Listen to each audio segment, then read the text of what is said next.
আজকে আবারও আইছি সিলেটি শাক ভাতা লইয়া। আশা করি ভিডিওটা শেষ পর্যন্ত দেখবা। আসসালামু আলাইকুম, সকল ভালো আছেন? আলহামদুলিল্লাহ আমি ভালো আছি।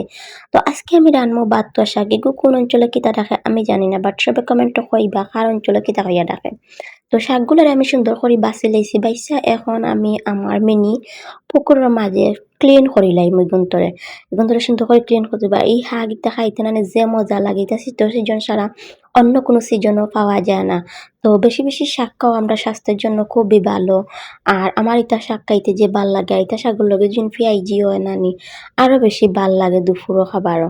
তো যাই হোক শাকগুলারে আমি সুন্দর করে কুচি কুচি করে কাটি লাইছি। কাটতে নানি এখন দিলাইছি লোয়ারির মাঝে দিয়া, তারপরে একটা আলুরে ছোট ছোট করে কাটতে দিছি।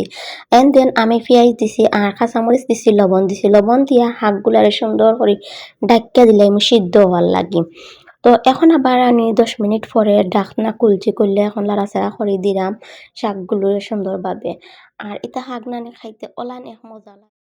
আর দুপুরে গরম গরম ভাতের লগে যেন শাক হয় আর শাকের লগে যেন পেঁয়াজি হয় আর সালাদ হয় আর কিতা লাগে খোসাই। আমার তো অনেক মজা লাগে। আর সামনে রমজান মাস ইনশাল্লাহ ৩০ রোজা শাক খাইমু। এখন আমি শাকগুলো সুন্দর দিয়া দাগনি দিলাইমু তেলের মাঝে। দেন এখন আমি রসুন দিছি আর তুরা তেল দিছি। আমি পার্সোনালি মনে করি শাকের মাঝে কম তেল দেওয়া, একবারে অল্প তেল দেওয়া সবচেয়ে ভালো। কারণ শাক হইলো পুষ্টিকর খাবার, বেশি অয়েলি হয়ে গেলে এগুলা পুষ্টির গুণ নষ্ট হয়ে যায়। তো যাই হোক মারতে মারতে আমার শাক রান্না ডান। আর লগে আমি পেঁয়াজি আছে, কাঁচামরিচ আছে আর পেঁয়াজ আছে। ভিডিওটি ভালো লাগলে লাইক কমেন্ট করে পাশে থাকবা। ধন্যবাদ।